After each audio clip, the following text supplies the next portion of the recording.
नमस्कार, मैं सोनी मौर्य। कांग्रेस नागपुर में है और बीजेपी अयोध्या पहुंचने की तैयारी में। नागपुर से निकलकर आरएसएस और उससे जुड़ी बीजेपी मंदिर निर्माण की अपनी राजनीति को कोर्ट के आदेश के सहारे अंजाम पर पहुंचा रही है। इसी बीच नागपुर में पहुंचकर मल्लिकार्जुन खड़गे और राहुल गांधी द्वारा आरएसएस को चुनौती देना ये सामान्य घटना नहीं है। इसे आप केवल इसलिए खारिज नहीं कर सकते हैं कि कांग्रेस चुनाव नहीं जीत सकती।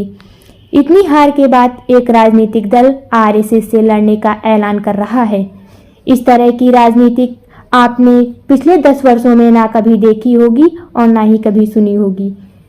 राहुल गांधी पिछले 1 साल से आरएसएस के खिलाफ खुलकर बोलने लगे हैं, जबकि उनकी अपनी पार्टी में कभी ऐसा नहीं किया। नागपुर आरएसएस का गढ़ माना जाता है। नागपुर की एक पहचान अंबेडकर और दीक्षा भूमि से भी है। नागपुर एक क्रांतिकारों की भूमि है। इसी भूमि पर बाबा साहब अंबेडकर ने लाखों लोगों को अपने विचारधारा में लाया और उनको सभी को एक सामाजिक न्याय दिलाया। महात्मा गांधी जी भी वर्धा और यहां पर कम से कम 2600 दिन यहां पर उन्होंने गुजारा है। राहुल गांधी ने आरएसएस पर निशाना साधते हुए कहा कि ये लड़ाई विचारधारा की है और कांग्रेस अंबेडकर की कर्मभूमि पर आई है। 2014 में सत्ता में आने के बाद बीजेपी और गोदी मीडिया व्हाट्सएप यूनिवर्सिटी में फैला दिया कि कांग्रेस ने 70 सालों में कुछ नहीं किया।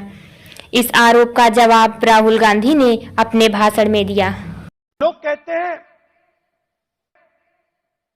कांग्रेस पार्टी ने क्या किया।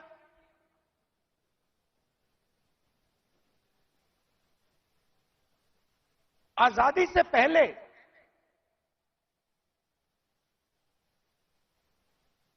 अगर आप इस देश में आते 500-600 राजा थे, अंग्रेज थे, राजाओं का गन सलूट होता था।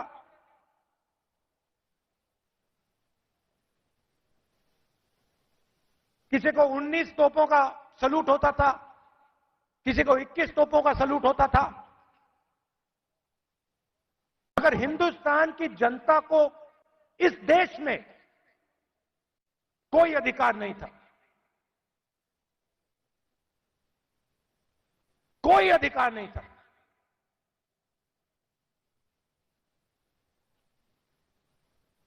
गरीब व्यक्ति की जमीन अगर राजा को अच्छी लगी, 1 सेकंड में उसको ले जा सकता था। ये सारे के सारे अधिकार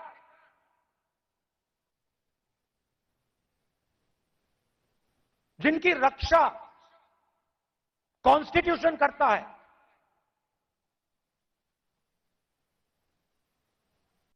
जो अंबेडकर जी ने, गांधी जी ने, नेहरू जी ने खून पसीना देके बनाया, ये कांग्रेस पार्टी ने दिया है। और आरएसएस के लोग, बीजेपी के लोग इसके खिलाफ थे। आज झंडे के सामने खड़े हो जाते हैं, सलूट मारते हैं। सालों के लिए इन्होंने तिरंगे को सलूट नहीं मारा था। तो सारे के सारे अधिकार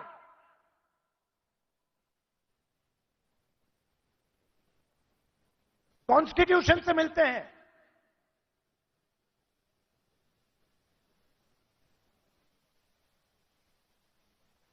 और राजा जो भी करना चाहता था करता था, उसके लिए कोई कानून नहीं थे। यह काम कांग्रेस पार्टी ने किया और यह हिंदुस्तान के इतिहास में, हजारों साल के इतिहास में पहली बार किया गया है। पहली बार एक हिंदुस्तानी को एक वोट दिया गया, चाहे वो दलित हो, आदिवासी हो, महिला हो, जनरल कास्ट का हो, तमिल हो, बंगाली हो, उत्तर प्रदेश का हो,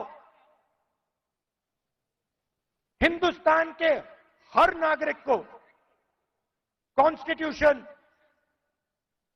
एक वोट देता है।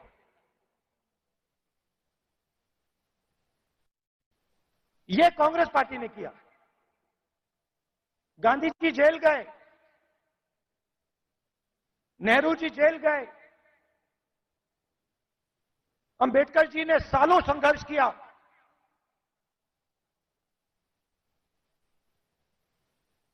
यह कांग्रेस पार्टी ने, अंबेडकर जी ने, सबने मिलकर दिया है।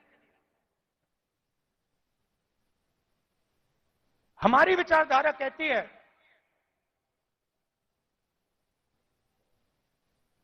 कि देश की लगाम हिंदुस्तान की जनता के हाथ में होनी चाहिए और देश को जैसे पहले राजा चलाते थे,